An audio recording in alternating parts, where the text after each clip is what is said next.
ప్రభునామానికి మహిమ కలుగునుగాక.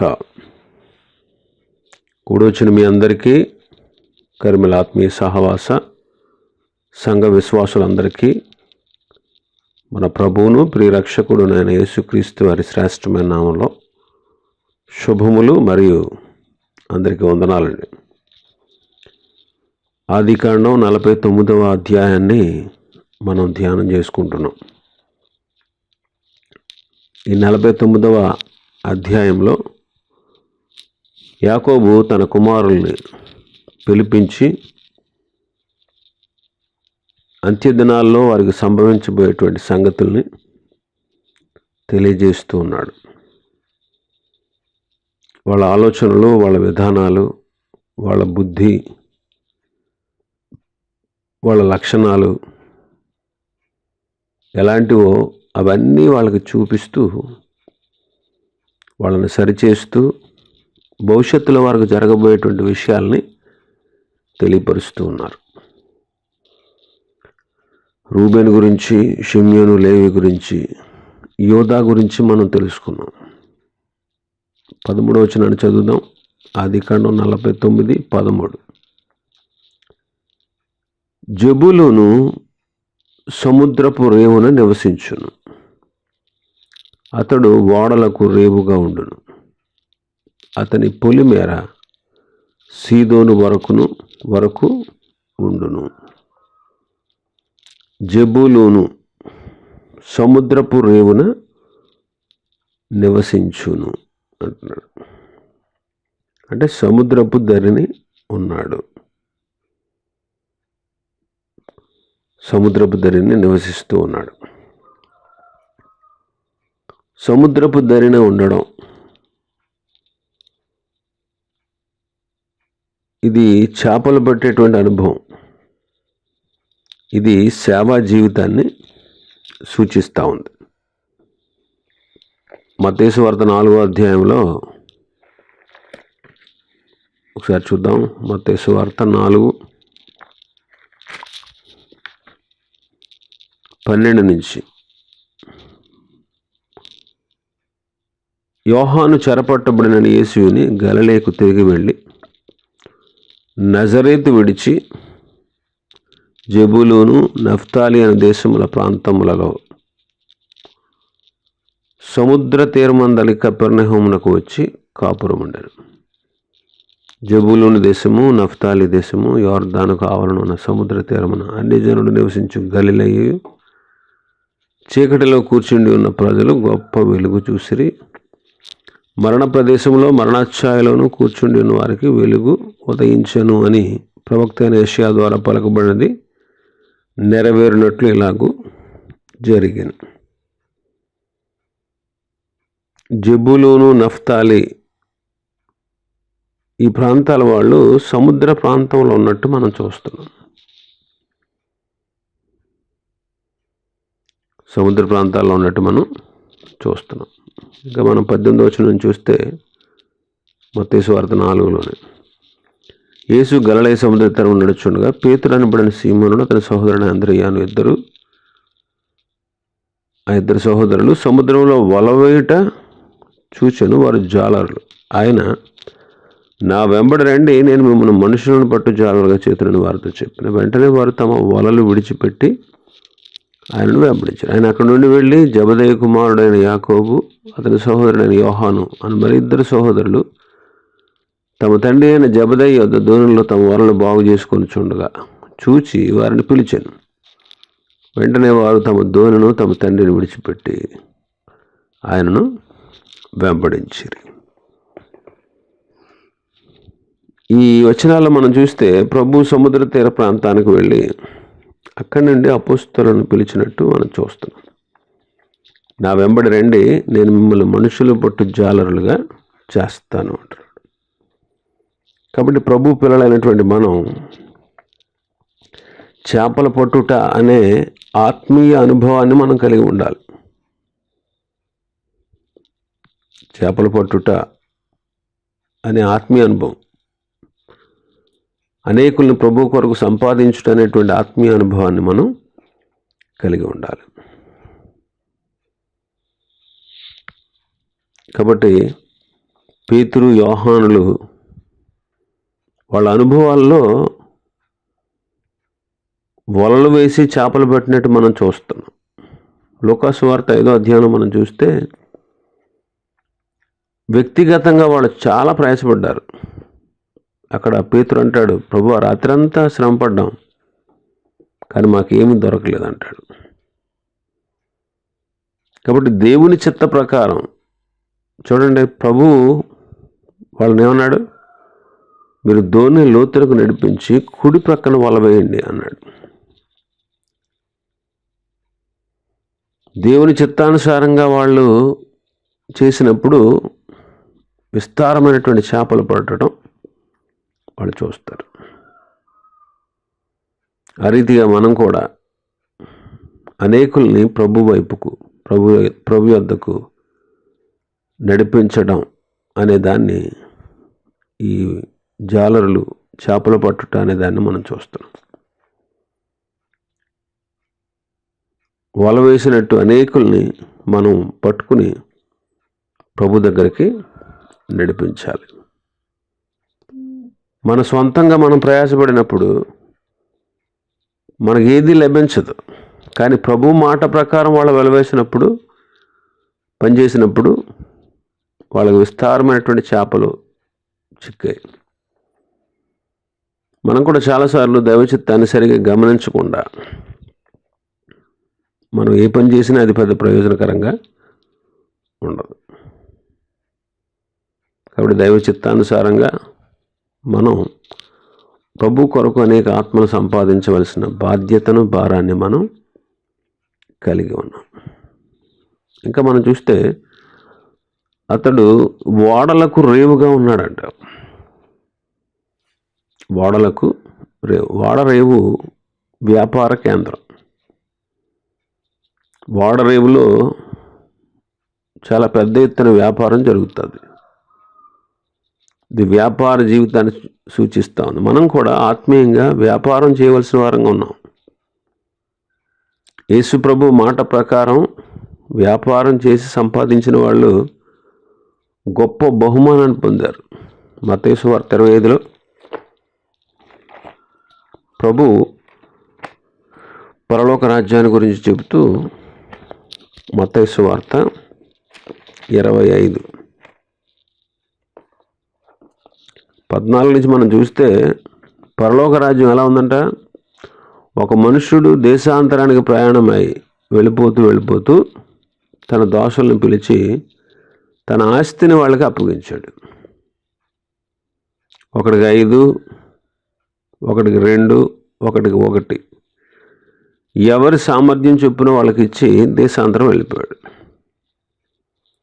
5 తలాంతులు తీసుకున్నవాడు వెళ్ళి వాటితో వ్యాపారం చేసి మరి 5 తలాంతులు సంపాదించాడు. 2 తీసుకున్నవాడు కూడా వెళ్ళి 2 సంపాదించాడు. అయితే 1 తలాంతు తీసుకున్నవాడు వెళ్ళి భూమిని త్రవ్వి దాని యజమానుని సొమ్ముని దాచిపెట్టాడు. చూడండి, ఇక్కడ వ్యాపారం చేసి 5 తలాంతులు గడవారు మరి 5 సంపాదించాడు. అందుకే బహుమానం పొందాడు.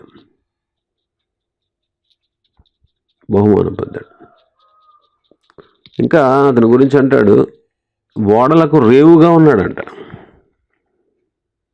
ఓడలకి రేవు అవసరం. రేవులోనే ఓడ భద్రంగా ఉంటుంది. కాబట్టి మనం కూడా ప్రభు సేవ చేస్తూ ఉంటే, ప్రభువులో కొనసాగుతూ ఉంటే మనం కూడా ప్రభువులో భద్రపరచబడుతూ ఉంటాం. ఇంకా మనం చూస్తే అతని పొలిమేర సీదోను వరకు ఉంది అంటున్నాడు. అతని పొలిమేర సీదోను వరకు ఉంది అంటే చాలా దూరంగా ఉంది, చాలా దూరం వ్యాపించి ఉంది పొలిమేర. చాలా దూరం వరకు వ్యాపించి ఉంది పొలిమేర. పొలిమేర చాలా పెద్దదన్నమాట. అయితే మన పొలిమేరలు ఎంత, మన సరిహద్దులు ఎంతవరకు ఉన్నాయి? చాలామంది కొన్ని గ్రామాలని సరిహద్దులుగా పెట్టుకుని సేవ చేసేవాళ్ళు ఉన్నారు. కొంతమంది జిల్లాలను సరిహద్దులుగా పెట్టుకుంటారు, కొంతమంది రాష్ట్రాలను సరిహద్దులుగా పెట్టుకుంటారు, కొందరు దేశాలని, ప్రపంచాలని కూడా దృష్టిలో పెట్టుకుని పనిచేస్తారు. కాబట్టి మన సరిహద్దు పొలిమేరలు ఎంతవరకు ఉన్నాయి అనే విషయాన్ని మనం గమనించాలి. విస్తారమైనటువంటి ప్రదేశం మీద మనం మనసు పెట్టి పనిచేయడం అనేది చాలా ముఖ్యం. కాబట్టి మన సేవ, మనం ఆత్మలు సంపాదించాలనేటువంటి భారం, ప్రభు కొరకు నమ్మకంగా పనిచేయాలనేటువంటి ఆలోచన ఆయన బిడ్డలైనటువంటి మనం కలిగి ఉండాలి.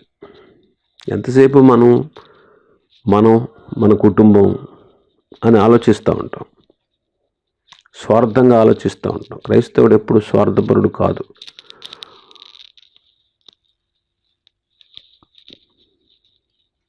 ఎప్పుడు స్వార్థంగా ఉండడు క్రైస్తవుడు. ఎదుటి వాళ్ళ రక్షణ కొరకు, ఎదుటివారు ప్రభువుని అంగీకరించుట కొరకు, ఎదుటివారు ప్రభువులో కొనసాగట కొరకు క్రైస్తవుడు సాటి వ్యక్తుల కోసం నిత్యము పరితపిస్తూ ఆలోచిస్తూ ఉంటాడు. కాబట్టి ఆ రీతిగా మనం మన వ్యక్తిగతంగాను, సంఘంతో కలిసి, కొందరితో కలిసి దేవుని రాజ్య వ్యాప్తి కొరకు మన వంతు కృషి మనం చేయాలి. 14-15 వచనాలు చూస్తే ఇస్సాకారు గురించి రాసింది. ఇస్సాకారు 2 దొడ్ల మధ్యను పండుకొని ఉన్న బలమైన గార్ధబము. అతడు విశ్రాంతి మంచిదగుటయు ఆ భూమి రమ్యమని దగుటయు చూచెను గనుక అతడు మోయుటకు భుజము వంచుకొని వెట్టి చేయు దాసుడగును అంటున్నాడు. ఇస్సాకారు గురించి చెప్తున్నాడు. ఇస్సాకారు 2 దొడ్ల మధ్యను పండుకున్న బలమైన గార్ధబము. 2 దొడ్లు, ఒకటి లోకం, రెండవది సంఘం. ఈ 2 దొడ్లలో ఒక దొడ్డి ఏంటి? లోకం. రెండవ దొడ్డి సంఘం. ఇతడు 2 దొడ్ల మధ్య పండుకొని ఉన్నాడు. ఇతడు అనుకుంటున్నాడంట విశ్రాంతి మంచిది, విశ్రాంతి తీసుకుంటే బాగుంటుంది అనుకుంటున్నాడు. అంటే ఈ మాట సోమరితనాన్ని చూపిస్తూ ఉంది. ఇతడు రెండింటి మధ్య మనసు పెట్టాడు. ఇది స్థిరమైన జీవితం కాదు. అపొస్తలుడైన పౌలు వాక్యం చెప్పేటప్పుడు ఐతుకు కిటికీలో కూర్చున్నాడంట. కిటికీలో ఉండి ఇటు లోకాన్ని, ఇటు సంఘాన్ని చూస్తున్నాడు. నిలువెచ్చనితనం అన్నమాట. నిలువెచ్చని జీవితం ఇతరులో కనబడతా ఉంది. కాబట్టి నిలువెచ్చని స్థితి వద్దు. ప్రభు అంటారు కదా, నువ్వు వెచ్చగానైనా లేవు, చల్లగానైనా లేవు, నిలువెచ్చగా ఉండవు. టీ వేడిగా ఉండాలండి. వేడిగా లేకపోతే చల్లారిపోతే తాగలమా? ఊసేస్తాం బాగోలేదని. కూల్ డ్రింక్ కూల్గా ఉండాలి. హాట్గా ఉంటే తాగలమా? వేడిగా ఉంటే తాగలమా? కాబట్టి గమనించండి, చాలాసార్లు ఇలాగే ఉంటుంది మన బ్రతుకు. అందుకే ప్రభు అంటున్నాడు, నువ్వు వెచ్చగా లేవు, చల్లగా లేవు. వెచ్చగా ఉన్నా చల్లగా ఉన్నా నీకు మేలు, కానీ నులివెచ్చగా ఉన్నావు. ద్విమనస్సు, 2 రకాల మనస్తత్వాలు ఉన్నాయి. అలాంటి మనస్సు మంచిది కాదు. కొలసీ పత్రికలో 3వ అధ్యాయంలో మనం ఏం చదువుతాం? పరసంబంధమైన వాటి మీద మన మనస్సు పెట్టాలి, కానీ భూసంబంధమైన వాటి మీద మన మనస్సు ఉంచకూడదు. అయితే ఇది ఆత్మ సంబంధమైన వాటి మీద మనసు ఉంచినట్లు మనకు కనబడట్లేదు. విశ్రాంతి మంచిదనుకుంటున్నాడంట. విశ్రాంతి మంచిది అనుకుంటున్నాడు. ఇది సోమరితనానికి సూచన. అందుకే వెట్టి చేయి దాసుడైపోతాడు అంటున్నాడు. అతను మోయడానికి భుజం ఉంచి వెట్టి పని చేసే దాసుడైపోతాడు అంటున్నాడు. అతను విశ్రాంతి మంచిది అనుకుంటున్నాడు. ఆత్మ సంబంధమైన వాటి మీద మనసు పెట్టట్లేదు. సామెతలు 10వ అధ్యాయం 4వ వచనం చదవండి ఒకసారి. సామెతల గ్రంథం 10వ అధ్యాయం 4వ వచనం. బద్ధకముగా పనిచేయవాడు దరిద్రుడగును. బద్ధకముగా పనిచేసేవాడు దరిద్రుడవుతాడు. 12:24 సామెతలు 12:24. శ్రద్ధగా పనిచేయవాడు ఏలుబడి చేయుదురు, సోమరులు వెట్టి పనులు చేయాల్సి వచ్చును.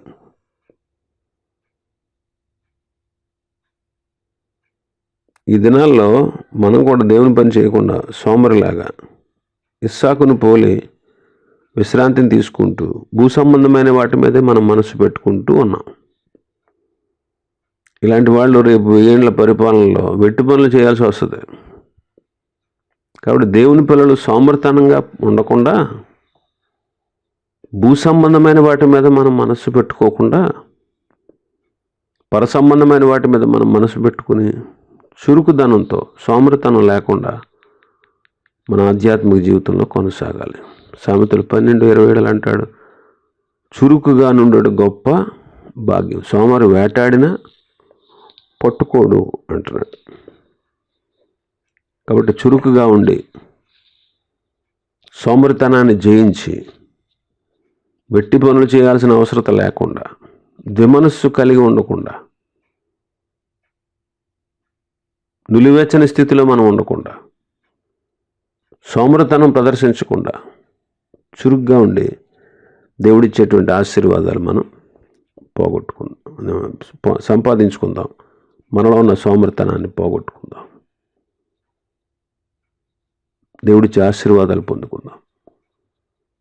ఇంకా మనం చూస్తే 16వ వచనం నుంచి దాను గురించి చెప్పబడింది. దాను ఇశ్రాయేలు గోత్రికుల వలె తన ప్రజలకు న్యాయము తీర్చును. దాను త్రోవలో సర్పముగాను దారిలో కట్లపాముగాను ఉండును. అది గుర్రపు మడిమలు కరుచును, అందువలన ఎక్కువారు వెనుకకు పడును. దాను గురించి మాట్లాడుతున్నాడు. దాను తన ప్రజలకు న్యాయము తీరుస్తాడు. నిజమే, తీర్పు తీర్చడం, న్యాయం తీర్చడం అనేది చాలా మంచి పని. సంఘాలలో ఇలాంటి వాళ్ళు ఉండడం చాలా ప్రయోజనకరం. సామెతల గ్రంథకర్త అంటాడు 15వ అధ్యాయంలో 22వ వచనంలో, ఆలోచన చెప్పేవారు లేని చోట ఉద్దేశములు వ్యర్థమవుతాయి. ఆలోచన చెప్పేవారు బహుమంది ఉంటే ఉద్దేశాలు దృఢపరచబడతాయంటాడు. కాబట్టి ఆలోచన చెప్పేవాళ్ళు ఎక్కువ మంది ఉంటే ఉద్దేశాలు దృఢములవుతాయి, లేకపోతే వ్యర్థమైపోతాయి.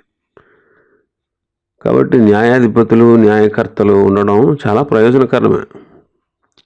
అయితే 17వ వచనంలో దాను త్రోవలో ఎలా ఉన్నాడంట?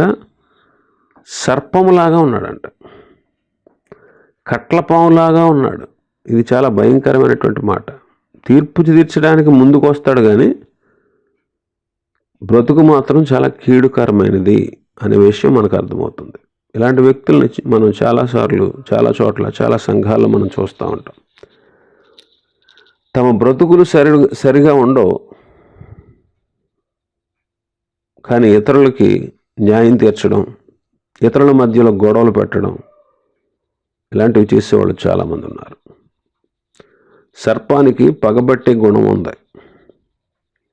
అది పగ తీర్చుకునేంత వరకు ఏమాత్రం విడిచిపెట్టదు. పగ సాధించాలనుకోవడం దేవుని పిల్లల తత్వం అండి. పగ సాధించాలనుకోవడం దేవుని పిల్లల తత్వం కాదు. ఇంకా అంటాడు, అది గుర్రపు మడిమలను కరుస్తుంది. మడిమలను కరవడం అనేది మొదటి నుంచి అపవాదికి ఉన్నటువంటి లక్షణం. కదండి. అదే ఆదికాండం 3వ అధ్యాయం మనం చదువుతాం కదా. ఆదికాండం 3:15 మరియు నీకు స్త్రీకి నీ సంతానమునకు ఆమె సంతానమునకు వైరము కలగజేసేదను, అది నిన్ను తల మీద కొట్టును, నీవు దానిని మడిమ మీద కొట్టుదువని చెప్పాను. మడిమ మీద కొట్టడం, మడిమను కరవడం అంటే అది అపవాది యొక్క లక్షణం. ఇక్కడ ఏమంటున్నాడు? దాను త్రోవలో సర్పముగా దారిలో కట్లపాముగా ఉన్నాడు, అది గుర్రపు మడిమెలు కరుచును అంటున్నాడు. గుర్రపు మడిమెలను కరుచును. గుర్రాలను సహజంగా దేనికోసం వాడతారు? యుద్ధానికి వెళ్ళేటప్పుడు గుర్రాలని వాడేవారు పూర్వీకులు. సామెతల గ్రంథం 21వ అధ్యాయం 31వ వచనం. సామెతల గ్రంథం 21:31. యుద్ధ దినమునకు గుర్రములను ఆయత్తపరచుటకద్దు. యుద్ధం వచ్చినప్పుడు, యుద్ధం చేయాలనుకున్నప్పుడు గుర్రాలని సిద్ధపరుస్తారు. అయితే దాను గుర్రపు మడిమలను కరుస్తాడు. అంటే భక్తిలో ముందుకు వెళ్ళే వాళ్ళని వెనక లాగుతాడనమాట. సేవలో ముందుకు వెళ్ళే వాళ్ళని వెనక లాగుతాడు. భక్తిలో విశ్వాసంలో ముందుకెళ్ళే వాళ్ళకి ఎన్నో ఆటంకాలు కలిగిస్తాడు. అది ఇతని పద్ధతి. అందువల్ల ఏమన్నది అక్కడ? అది గుర్రపు మడిమల ఖర్చును, అందువలన ఎక్కువవాడు వెనుకకు పడును అంటున్నాడు. ఎక్కువవాడు వెనుకకు పడును. అలాగే భక్తిలో, సేవలో, విశ్వాసంలో ముందుకు వెళుతున్నటువంటి వాళ్ళని చాలామంది వెనక్కి లాగేవాళ్ళుగా ఉంటారు.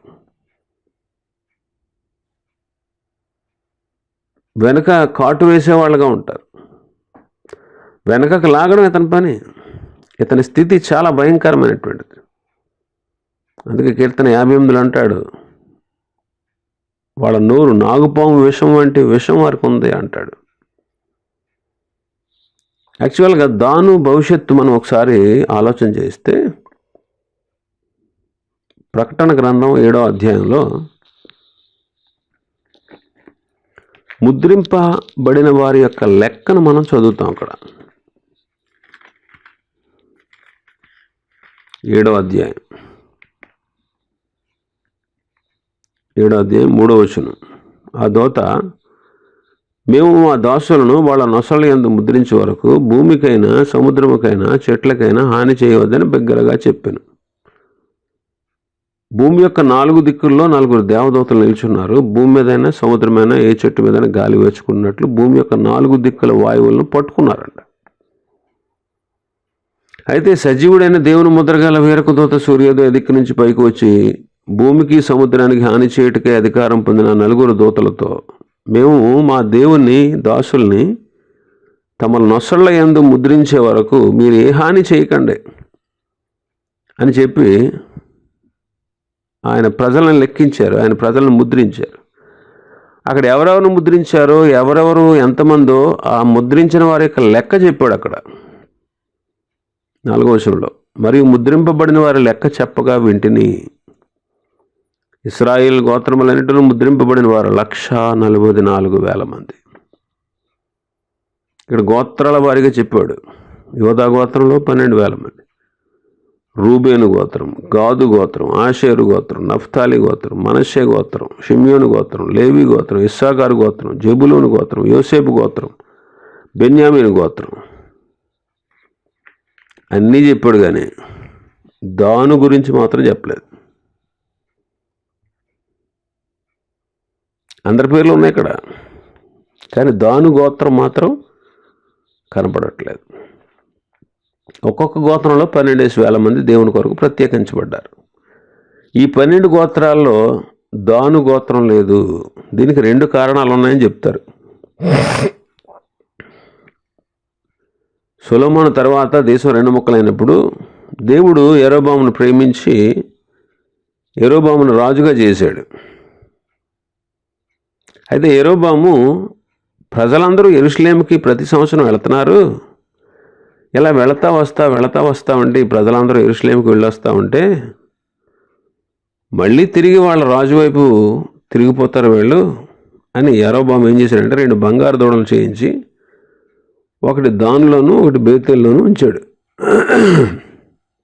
ఒకటి దానిలోను ఒకటి బేతేల్లోనూ ఉంచాడు. రాజుల మొదటి గ్రంథం 12వ అధ్యాయం. రాజుల మొదటి గ్రంథం 12వ అధ్యాయం 29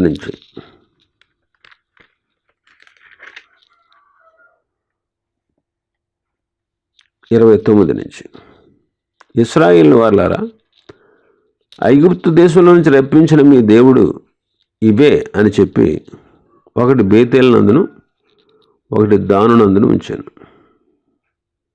దాను వరకు రెండింటిలో ఒక దానిని జనులు పూజించటం వలన రాజు చేసిన కార్యము పాపమునకు కారణమైన.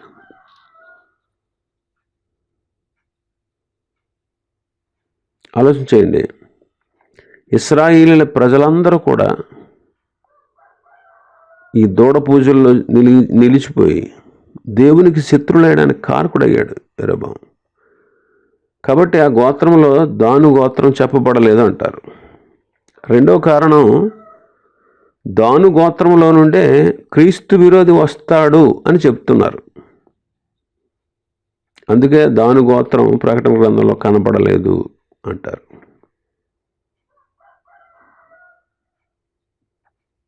కాబట్టి అలాంటి కీడుకరమైనటువంటి వారితో మనం ఏకీభవించకుండా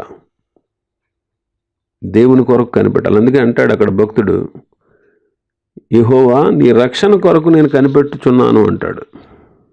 18వ వచనంలో, మన భాగంలో 18వ వచనంలో, యెహోవా నీ రక్షణ కొరకు నేను కనిపెట్టి ఉన్నాను. కాబట్టి దేవుని కొరకు, ఇలాంటి కీడు చేసేవారితో మనం ఏకీభవించకుండా దేవుని కొరకు కనిపెట్టుకుని ఉండడం చాలా శ్రేష్టమైనటువంటి విషయం. సంఖ్యాకాండం 10వ అధ్యాయం 25వ వచనం ఒకసారి చూద్దాం. సంఖ్యాకాండం 10వ అధ్యాయం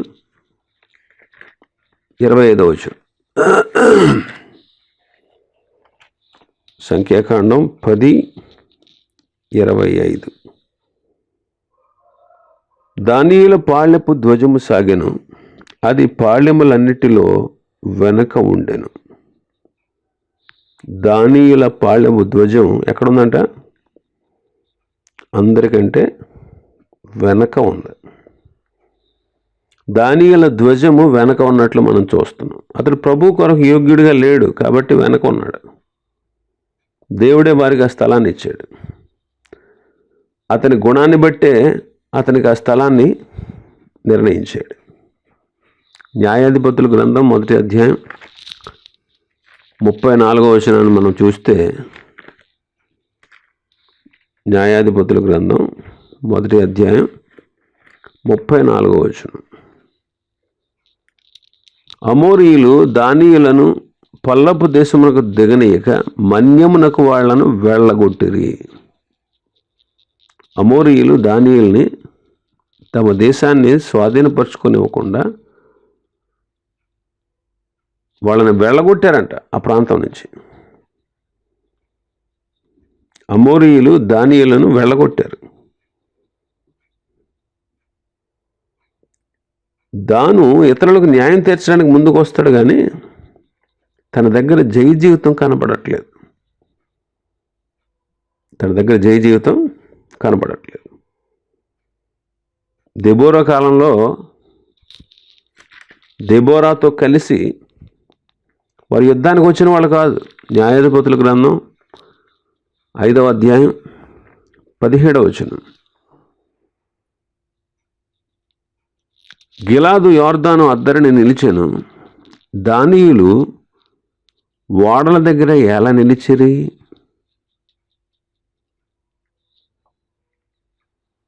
ఏం చేశారంటే అందరూ యుద్ధానికి వెళ్తూ ఉంటే వీళ్ళు ఓడల దగ్గర నిలబడి ఉన్నారంట. యుద్ధానికి వచ్చిన వాళ్ళు కాదు. వాళ్ళు దేవుని పని విషయంలో మాత్రం ముందుకు రారు, కానీ వెనక ఉండి అనేకమైన కీడులు చేయడానికి కారకులుగా ఉంటారు. అందుకే పాము కాటు వేసినట్టుగా. పాము ఏం చేస్తుంది? కాటు వేస్తుంది. కాబట్టి త్రోవలో సర్పంగా, దారిలో కట్టల పాముగా ఉన్నారు, గుర్రపు మడిమలను కరిచేవారుగా ఉన్నారు.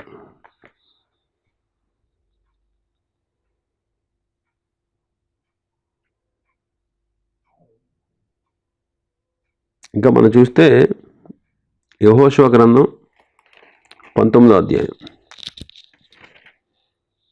యెహోషువ గ్రంథం 19వ అధ్యాయం 40వ వచనం. 19:40. 7వ వంతు చీటి వారి వంశముల చొప్పున దానియేలు పక్షముగా వచ్చాను. 40వ వచనం. సరిహద్దులను బట్టి ఆ దేశమును స్వాస్థ్యములుగా పంచిపెట్టుట ముగించిన తర్వాత అంటున్నాడు. దానియేలుకు కూడా స్వాస్థ్యాన్ని ఇచ్చాడు. 40వ వచనం నుంచి 49వ వచనం వరకు కూడా మనం చూస్తే 40 నుంచి 49 వరకు దానియేలుకు యెహోషువ కాలంలో స్వాస్థ్యాన్ని ఇచ్చాడు.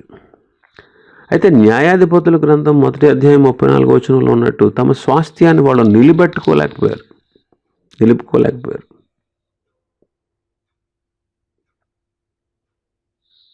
తమ స్వాస్థ్యం కోసం నిలబెట్టుకోలేకపోయారు. కోల్పోయారు అన్నమాట. యెహోషువ ఇచ్చిన దాన్ని వాళ్ళు కోల్పోయారు. అయితే 18వ అధ్యాయంలో న్యాయాధిపతులు 18లో స్వాస్థ్యం కొరకు తిరిగి యుద్ధం చేసి సంపాదించుకున్నారు. ఇంకా మనం చూస్తే నిర్గమాకాండం 31వ అధ్యాయం 6వ వచనంలో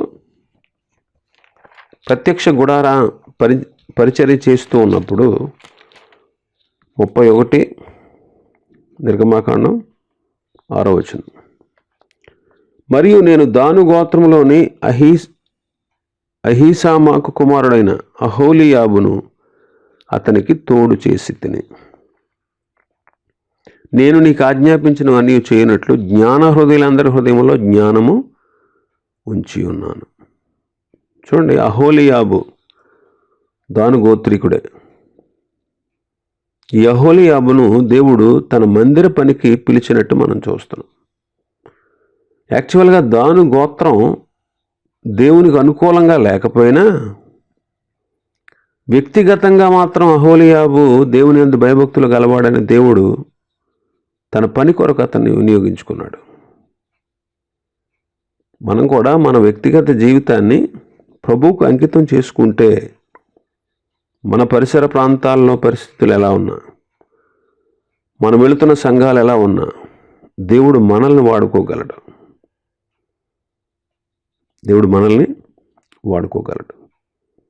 అలాగే నోవహును, ఇర్మియాను, యెహెజ్కేలును, ఇలాగ కొంతమంది భక్తులను దేవుడు వారి మహిమార్థమే, తన మహిమార్థమే భ్రష్టులైనటువంటి ఆ కాలపు ప్రజల మధ్యలో వారిని ఉపయోగించుకున్నట్లు మనం చూస్తున్నాం. దాను గురించి తర్వాత 19వ వచనంలో గాదు గురించి రాసి ఉంది. బంటుల గుంపు గాదును కొట్టును, అతడు మడిమెను కొట్టును. గాదు, బంటుల గుంపు గాదును కొట్టును. బంటుల గుంపు గాదును ఏం చేస్తుందంట? కొడుతుంది. కాబట్టి జాగ్రత్త అవసరం. ఈ దినాల్లో కూడా దేవుని పిల్లలైనటువంటి మనల్ని సాతాను యొక్క శక్తులు మన చుట్టుముట్టి మనలో ఉన్నటువంటి భక్తి విశ్వాసాలను నాశనం చేయడానికి విశ్వ ప్రయత్నాలు చేస్తూ ఉంటాడు. కాబట్టి దేవుని పిల్లలైనటువంటి మనం ప్రభువు మీద ఆధారపడి, ప్రభువును ఆనుకొని ఆయన మీద ఆధారపడి జీవించాలి. అందుకే ఎఫెసీ పత్రికలో 6వ అధ్యాయం, ఎఫెసీ పత్రిక 6వ అధ్యాయం 10వ వచనం నుంచి, తుదకు ప్రభు యొక్క మహాశక్తిని బట్టి ఆయన యందు బలవంతులైనడు, మీరు అపవాది తంత్రములను ఎదిరించుటకు శక్తిమంతులగనట్లు దేవుడిచ్చు సర్వాంగ కవచము ధరించుకొనుడి. ఎలా అనగా మనం పోరాడున్నది శరీరులతో కాదు, కానీ ప్రధానులతోనూ అధికారులతోనూ ప్రస్తుత అంధకార సంబంధులకు లోకనాథులతోనూ ఆకాశ మండలమందున దురాత్మల సమూహముతో పోరాడుచున్నాం. అందుచేతను మీరు ఆపద్దినమందు వారిని ఎదిరించుటకు సమస్తము నెరవేర్చిన వారే నిలవబడుటకు శక్తిమంతులగునట్లు దేవుడిచ్చు సర్వాంగ కవచమును ధరించుకొనుడి.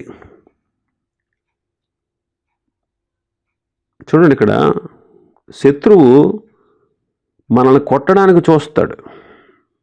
సాతాను తన శక్తిని, కుయుక్తిని అంతటిని ఉపయోగించి మన భక్తి విశ్వాసాలను నాశనం చేయడానికి చాలా ప్రయత్నాలు చేస్తాడు. కాబట్టి దేవుని పిల్లలైనటువంటి మనం ప్రభు మీద ఆనుకోవాలి, ప్రభు మీద ఆధారపడాలి. ఆపద్దినమందు వాడిని ఎదిరించాలంటే, వాడిని పోరాడి వాడి మీద జయం పొందాలంటే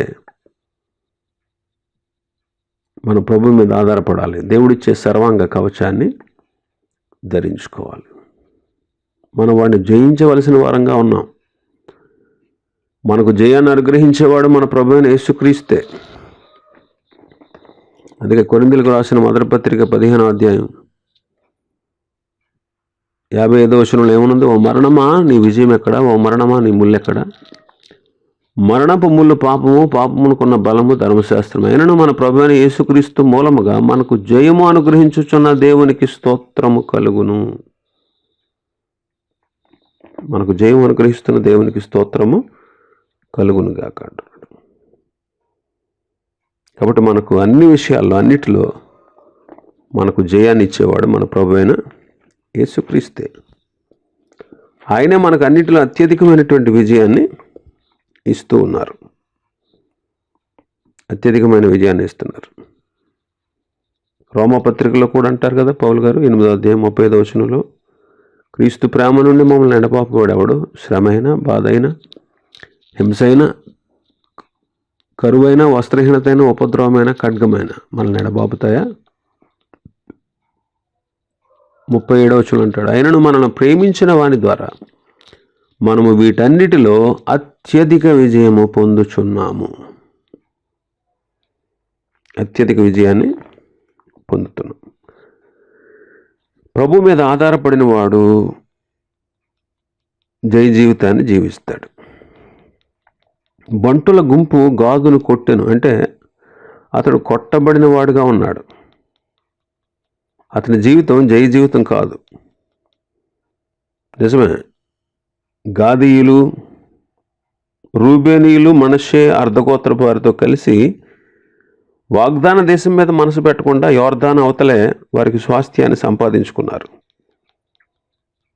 యాక్చువల్గా వాళ్ళు యోర్దాను దాటి వెళ్ళిన తర్వాత అవతల కనాను దేశాన్ని స్వతంత్రించుకోవాలి. కానీ యోర్దాను యువతల పక్క ఉన్నటువంటి ప్రదేశం కోరుకున్నారు. గాదీయులు, రూబేనీయులు, మనష్షే అర్ధగోత్రపు వాళ్ళు, వీళ్ళ ముగ్గురు మాకు యువతల పక్క ఉన్నటువంటి స్వాస్థ్యాన్ని ఇవ్వండి అని మోషేతో అడిగారు. ఎందుకంటే మాకు పశువుల మందలు ఉన్నాయి కాబట్టి మాకు ఈ ప్రదేశాన్ని ఇవ్వండి అని వాళ్ళు కోరుకున్నారు. వాగ్దాన దేశం మీద వాళ్ళ మనసు పెట్టలేదు. బాహ్య సంబంధమైన వాటి మీద దృష్టి పెట్టి యోర్దాను ఇద్దరినే మిగిలిపోయారు. అయితే యేసుక్రీస్తు కాలం నాటికి ఆ ప్రదేశం గదరేనీయుల దేశం అయింది. గదరేనీయుల ప్రాంతం, గాదీయులు. ఈ గదరేనీయులు అంటే ఎవరో తెలుసా? గాదీయులే.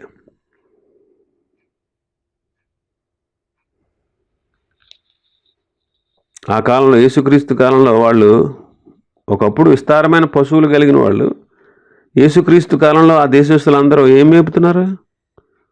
పందులు మేపుతున్నారు. గమనించండి, గాదీయుల వలె మనం కూడా దేవుని వాగ్దానాల మీద ఆధారపడకపోతే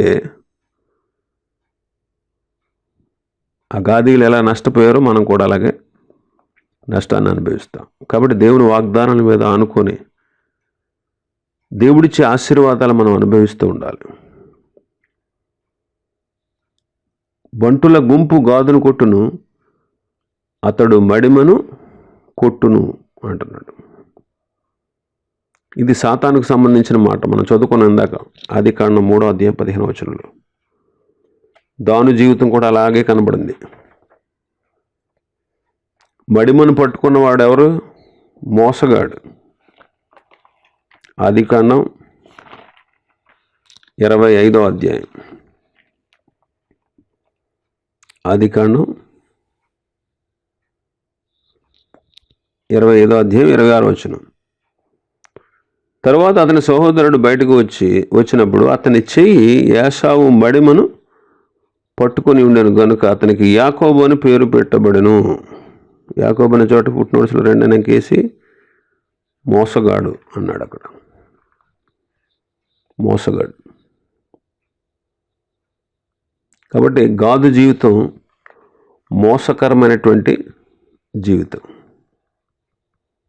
కానీ దేవుని పిల్లలకి యథార్థ హృదయం ఉండాలి. దేవుని పిల్లలు ప్రతి విషయంలో కూడా యథార్థంగా జీవించడం ఆ ప్రభువుకి ఎంతో ఇష్టం. కాబట్టి యథార్థమైన జీవితాన్ని మనం జీవించేవారుగా ఉండాలి. సామెతల గ్రంథం 11వ అధ్యాయం 20వ వచనం చదువుతాను. మూర్ఖచిత్తులు యెహోవాకు హేయులు, యథార్థముగా ప్రవర్తించువారు ఆయనకిష్టులు. కాబట్టి మనం యథార్థంగా ప్రవర్తించేవారుగా ఉండాలి. మిగిలిన విషయాలు రేపు ధ్యానం చేసుకుందాం. దేవుడు ఈ వాక్యాన్ని మన వినికిడిలో ఆశీర్వదించునుగాక. ఆమేన్.